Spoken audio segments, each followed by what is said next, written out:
이제 찬송가 325장 함께 찬송하시겠습니다.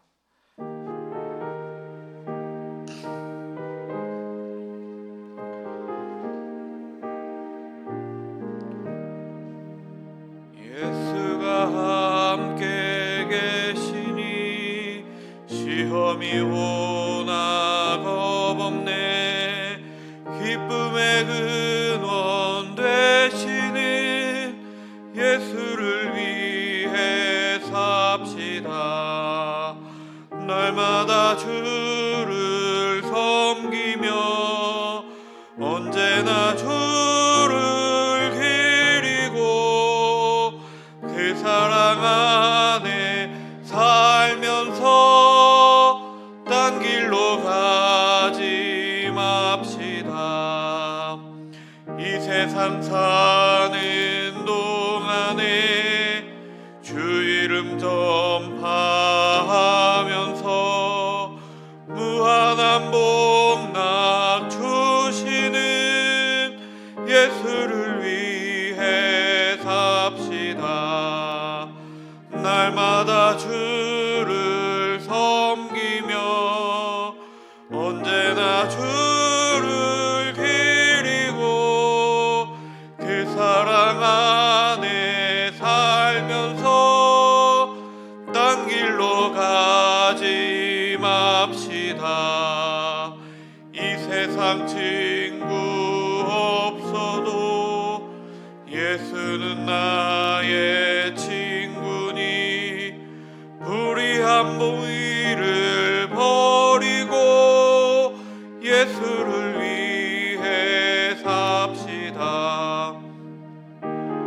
주를 섬기며 언제나 주를 기리고 그 사랑 안에 살면서 딴 길로 가지 맙시다. 주께서 심판하실 때 잘했다 칭찬하리니 이러한 상급 받도록 예수를 위해 삽시다. 날마다 주를 섬기며 언제나 주를 기리고 그 사랑 안에 살면서 딴 길로 가지 맙시다. 아멘. 사랑의 하나님, 감사합니다. 날마다 우리와 함께 하시니 감사드립니다. 우리를 혼자 내버려 두지 아니하심을 기억하고 그렇게 살아가게 하여 주시옵소서. 주님의 사랑에 거하며 주님께서 걸어가셨던 그 길을 우리도 따라가게 하여 주시옵소서. 사랑하는 길, 섬기는 길 살게 하여 주시옵소서. 우리와 함께 하시는 주님은 온 땅의 주님이십니다. 어려운 일 당할 때에 손잡아 주시고 안아주시는 주님을 기억하며 살아가는 우리가 되게 하여 주시옵소서. 함께 하시는 주님을 날마다 예배하는 예배자의 삶이 우리의 삶이 되게 하여 주시옵소서. 주님께서 날마다 함께 하시는 자리에서 주님을 구하며 살게 하여 주시옵소서. 주님의 빛을 비추며 살게 하여 주시옵소서. 그 길을 따라 살게 하여 주시옵소서. 이제 주님의 말씀을 봅니다. 사람의 말은 제하여 주시고 하나님의 말씀만이 들려지게 하여 주시옵소서. 주님을 바르게 보며 따르게 하여 주시옵소서. 예수 그리스도의 이름으로 기도드렸습니다. 아멘. 오늘 저희에게 허락하신 말씀은 시편 58편 1절부터 11절까지 말씀입니다. 시편 58편 1절부터 11절까지 말씀입니다. 한 목소리로 읽겠습니다. 통치자들아, 너희가 정의를 말해야 하거늘 어찌 잠잠하나? 인자들아, 너희가 올바르게 판결해야 하거늘 어찌 잠잠하냐? 아직도 너희가 중심에 악을 행하며 땅에서 너희 손으로 폭력을 달아주는도다. 악인은 모태에서부터 멀어졌음이며 나면서부터 곁길로 나아가 거짓을 말하는도다. 그들의 독은 뱀의 독 같으며 그들은 귀를 막은 귀머거리 독사 같으니 술사에 홀리는 소리도 듣지 아니하고 능숙한 술객의 요술도 따르지 아니하는 독사로다. 하나님이여 그들의 입에서 이를 꺾으소서. 여호와여 젊은 사자의 어금니를 꺾어내시며 그들이 급히 흐르는 물같이 사라지게 하시며 겨누는 화살이 꺾임 같게 하시며 소멸하여 가는 달팽이 같게 하시며 만삭되지 못하여 출생한 아이가 햇빛을 보지 못함 같게 하소서. 가시나무 불이 가마를 뜨겁게 하기 전에 생나무든지 불붙는 나무든지 강한 바람으로 휩쓸려 가게 하소서. 의인이 악인의 보복당함을 보고 기뻐하며 그의 발을 악인의 피에 씻으리로다. 그때에 사람의 말이 진실로 의인에게 갚음이 있고 진실로 땅에서 심판하시는 하나님이 계시다 하리로다. 아멘. 우리가 살아가고 있는 시대는 자본주의 시대입니다. 돈이 최고가 되는 그런 시대를 살아가고 있습니다. 그래서 많은 사람들이 다른 것보다 자본이 우선되는 시대, 돈이 우선되는 삶을 살고 있습니다. 이웃의 사정 따위는 신경 쓰지 않습니다. 어느 정도의 편법으로 재산을 불리는 것은 괜찮다라고 말합니다. 불의한 사람들은 어떤 불법이든 또는 어떤 편법이든 간에 상관없이 자신의 이익을 극대화시키는 일에 혈안이 되어 있습니다. 그러나 우리 그리스도인들은 하나님께서 원하시는 모습이 과연 그것인가 생각해 볼 수 있어야 할 것입니다. 그리스도인들은 그 세상의 소리를 듣지 않아야 합니다. 오직 하나님의 목소리에 귀 기울이며 돈을 사랑하는 것이 아니라 하나님을 사랑하고 이웃을 사랑하는 삶으로 나아가는 저와 여러분이 되기를 소망합니다. 오늘도 역시 다윗의 믹담시입니다. 말씀드렸던 것처럼 다윗의 금언시라고도 불려지는 그 시입니다. 황금과 같은 말씀이어서 금언시입니다. 어제와 같이 알다스햇에 맞춘 노래라고 기록하고 있습니다.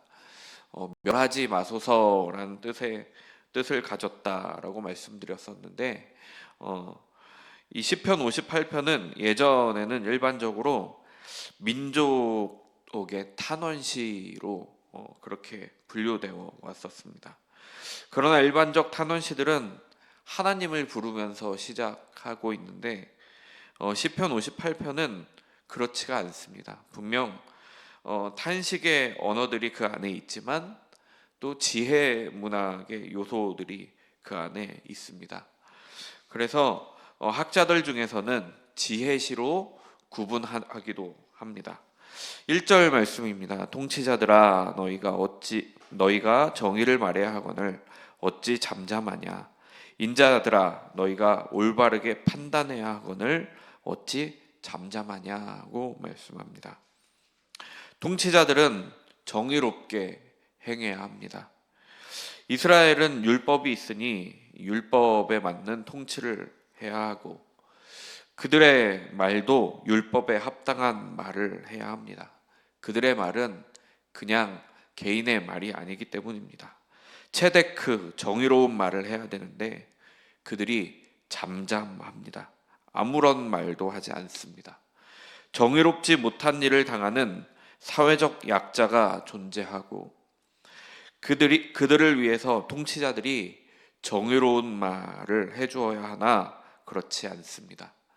정의로운 말은 정당한 이유 없이 고통을 당하는 이 사회적 약자들을 해방시키는 말이어야 합니다.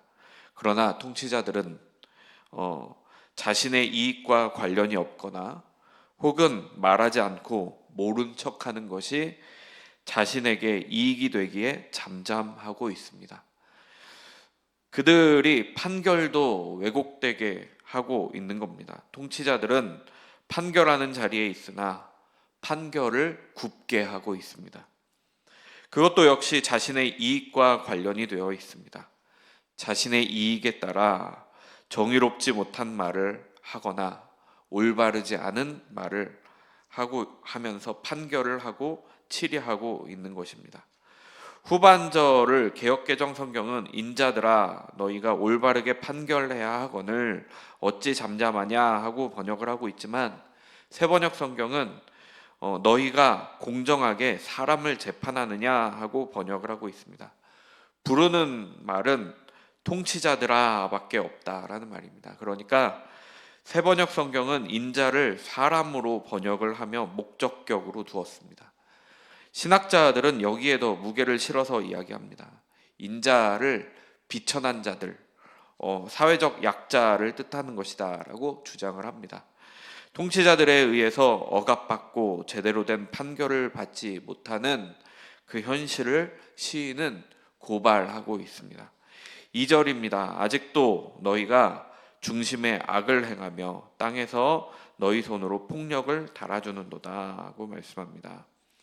1절이 타인에게 보여지는 그 악을 표현했다면 2절은 내면에서부터 나오는 그 악에 대해서 고발하고 있습니다. 중심이라고 쓰는 레브라는 단어는 마음으로 많이 번역이 되어지는 단어입니다. 그러니까 통치자들의 마음에 악을 행한다라고 말씀하고 있습니다. 통치자들이 악한 생각을 하고 그 생각은 그들의 행동으로 드러나게 되어 있습니다. 그러니까 레브, 마음은 죄의 시작점이 되고 야드라는 손은 죄가 최종적으로 실행되어지는 지점이라는 겁니다. 특이하게도 폭력을 달아주는도다라고 말씀합니다. 이 달아주다라는 말은 저울을 달 때 그 달아준다라는 말입니다. 팔라스라는 단어를 썼는데요. 신중하게 고려하고 또 숙고하고 저울질하다라는 뜻을 가지고 있습니다. 그들이 신중히 생각하여 악을 행하고 있는 겁니다. 신중히 생각해서 폭력을 행하고 있는 겁니다.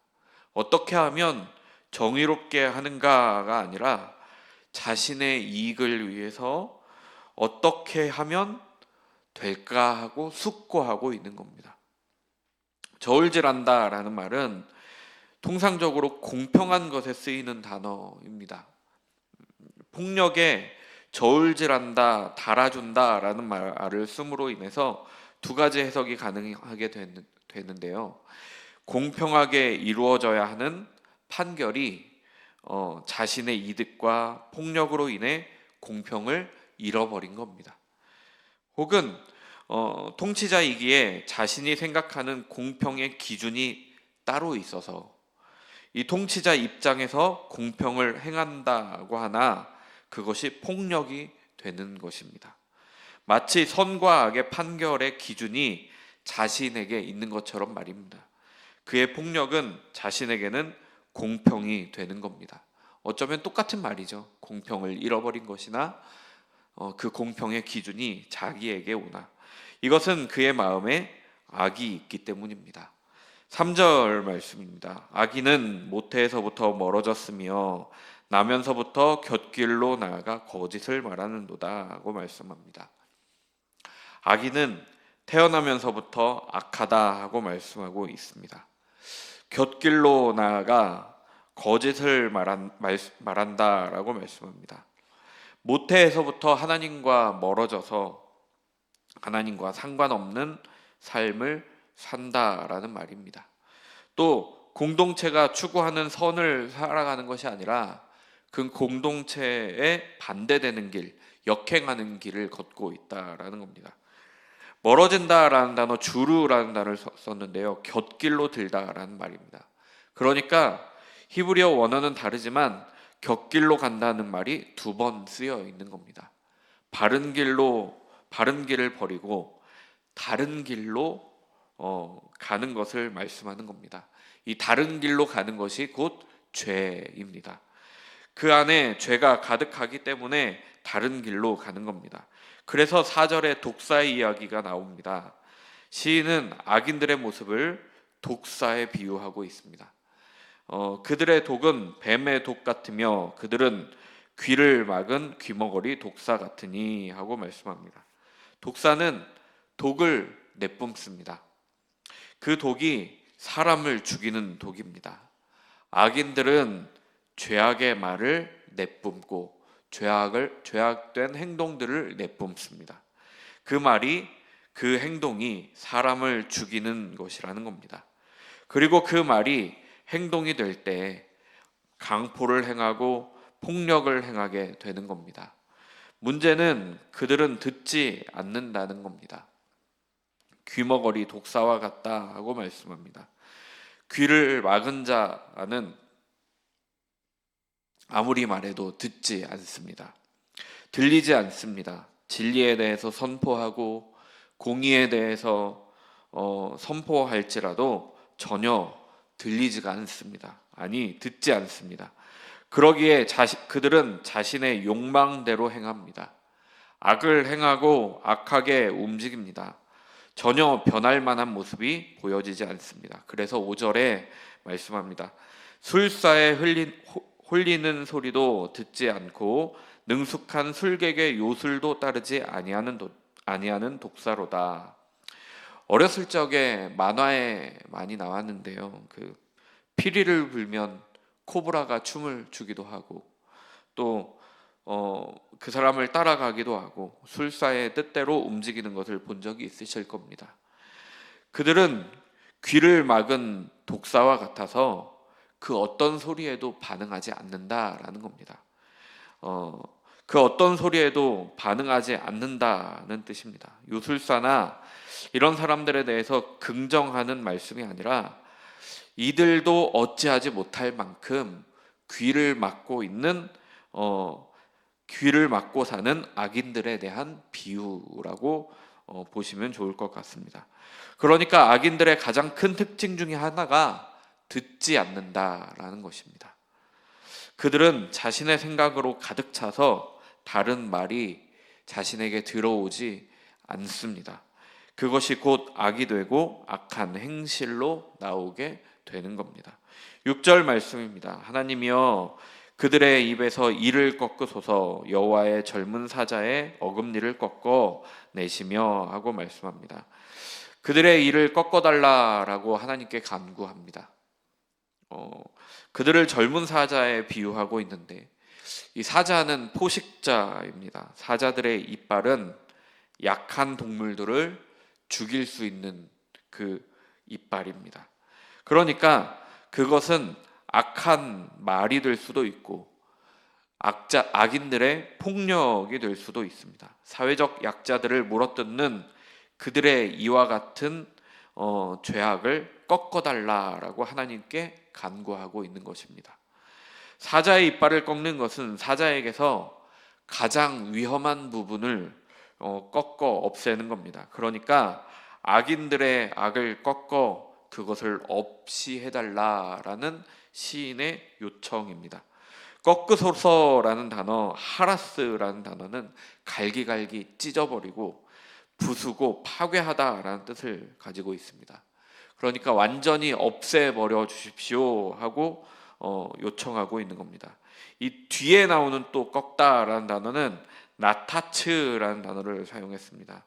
헐어버리고 부숴버리고 파괴하다라는 단어입니다. 그러니까 위해가 되는 악을 완전히 제거해 주십시오.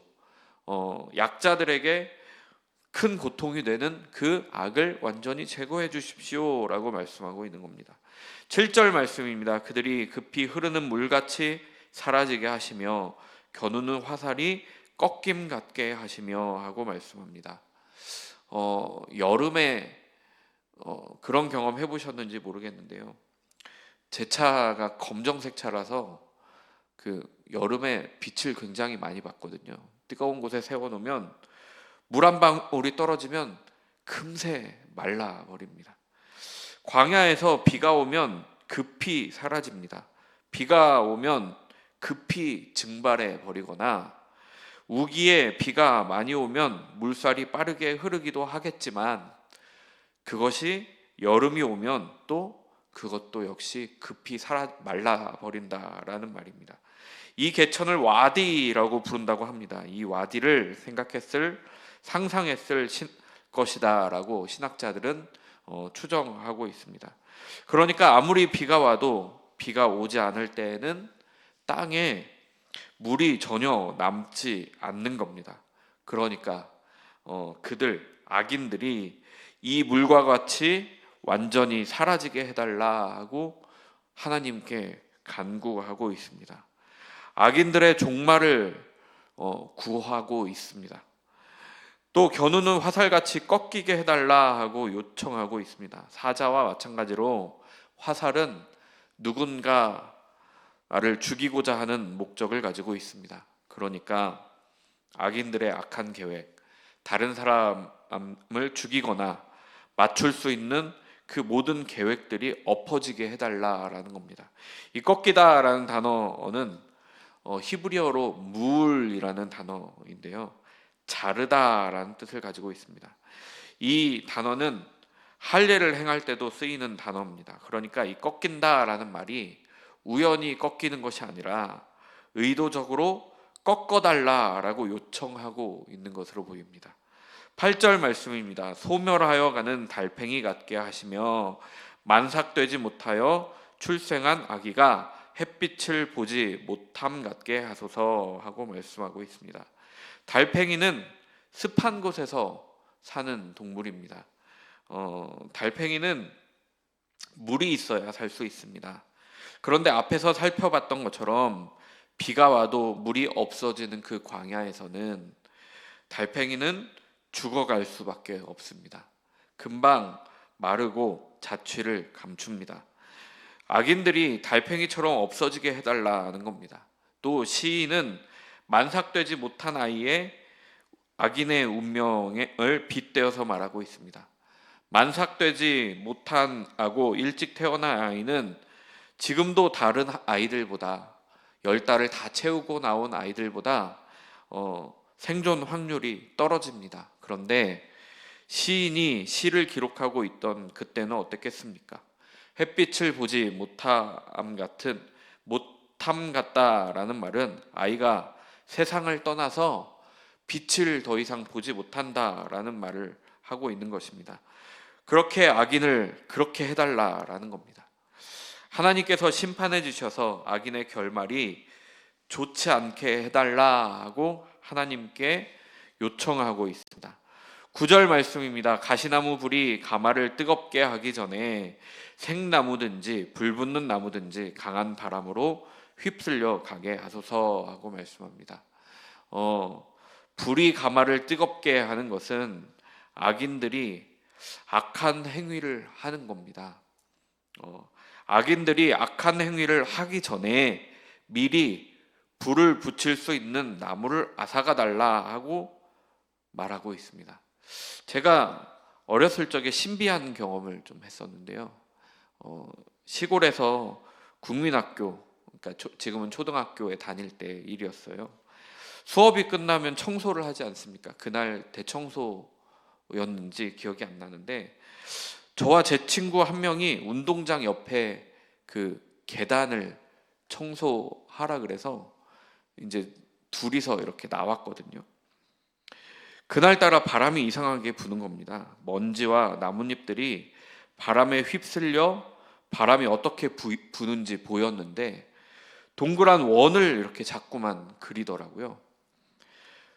그러더니 몇 번 그렇게 하더니 실제로 회오리 바람이 되어서 땅에서부터 저 하늘까지 우리가 만화에서 보던 그 장면이 그렇게 그려진 겁니다.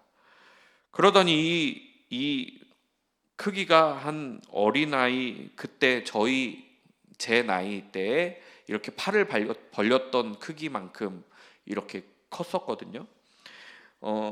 그런데 그 바람이 운동장과 그리고 저희가 청소해야 되는 계단을 한번 훑고 이렇게 지나갔습니다. 그 강한 바람이 지나가니까 신기하게도 계단에 있던 지저분한 것을 모두 가져가 버렸습니다. 그래서 저희는 좋아했던 그런 기억이 있습니다. 이렇게 회오리 같은 강한 바람으로 가마에 불을 붙이기 전에 불 붙는 나무와 생나무 모두를 휩쓸어 가게 해달라. 그러니까 심판하셔서 악인들이 죄를 더 이상 행하지 않게 해달라 하고 말씀하고 있는 겁니다. 악인들의 악한 행동이 더 이상 약자들을 힘들게 하지 않게끔 제거해달라고 하는 요청입니다. 10절 말씀입니다. 악인이 의인의 보복당함을 보고 기뻐하며 그의 발을 악인의 피에 씻으리로다 하고 말씀합니다. 악인의 보복당함을 본다는 말씀입니다. 9절까지의 시인의 청원이 이루어질 것이다 라는 암시입니다. 보다라는 단어는 하자라는 단어로 쓰였는데, 이 단어는 주시하다, 숙고하다라는 단어입니다. 악인의 보복당함을 보고 그것을 다시 생각하는 겁니다. 그것을 생각함으로 말미암아 기뻐하고 있는 겁니다. 여기 기뻐하다라는 단어, 샤마흐라는 단어는 쾌활하게 하다, 유쾌하다, 또 원기를 돋우다라는 뜻도 가지고 있습니다. 악인의 보복당함이 이 시인에게는 큰 기쁨이 됩니다. 마치 그 일로 힘이 나고 크게 웃을 수 있는 기쁨, 그렇게 기쁨이 됩니다.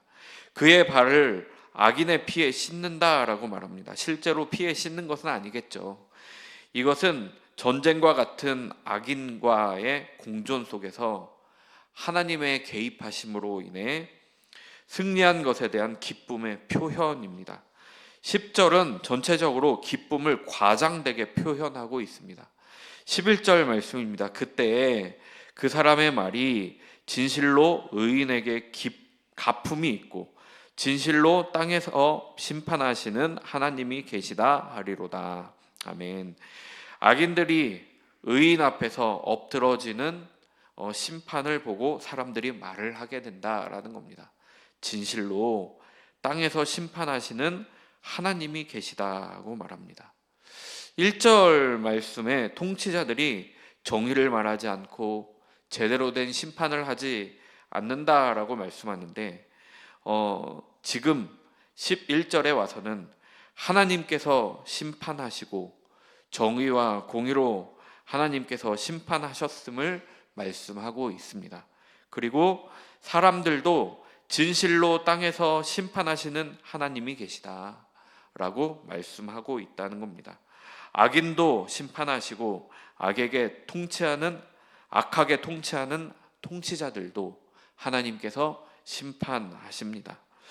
사실 제게 오늘의 시편은 좀 마음이 불편했습니다. 왜냐하면 악인의 심판받음을 기뻐하고 악인을 저주하는 것 같은 시인의 모습이 조금 불편했습니다. 그러나 오늘 말씀을 통해서 우리가 주의 깊게 보아야 하는 것은 결국에는 하나님께서 심판하신다라는 겁니다. 우리가 무조건 의인이 아닙니다. 우리도 언제나 악인이 될 수 있고 악인으로 살아갈 때가 너무나도 많습니다. 악을 미워하고 선을 사랑하며 죄를 미워하고 하나님의 말씀을 사랑하는 저와 여러분이 되기를 소망합니다. 하나님의 심판은 분명히 있습니다. 우리가 예수님의 십자가의 은혜로 용서를 받았습니다. 용서받았으니 용서받은 자답게 그렇게 살아야 합니다. 어제 말씀처럼 그리스도를 옷 입고 살아야 합니다. 그렇게 살며 선을 행하는 저와 여러분이 되기를 소망합니다. 성령님의 도우심을 선을 사랑하고 하나님의 말씀으로 사랑하며 살아가는, 그렇게 살아가는 저와 여러분이 되기를 간절히 소망합니다. 하나님의 심판하심을 기억하며 살아가는 저와 여러분이 되기를 소망합니다. 오늘은 기도합니다. 가정과 또 선교사님들의 가정, MK들을 위해서도 기도 부탁드리고요. 일터교회를 위해서도 기도 부탁드립니다. 편찮으신 분들, 전도 대상자들 위해서도 기도 부탁드립니다. 주님 감사합니다. 우리를 구원하여 주시니 감사드립니다. 십자가의 은혜가 우리에게 있습니다. 주님의 은혜로 의인이라 칭함을 받습니다. 그러니 용서받은 자답게 살게 하여 주시옵소서. 선을 사랑하며 하나님의 말씀을 사랑하고 예수 그리스도의 삶을 바라보며 살게 하여 주시옵소서. 오늘도 주님의 길을 걷는 우리가 되게 하여 주시옵소서. 악에게 지지 않고 살게 하여 주시고 넘어져도 주님을 바라보고 다시 일어나게 하여 주시옵소서. 우리의 본이 되어 주시고 우리를 구원하여 주신 예수 그리스도의 이름으로 기도드렸습니다. 아멘. 하나님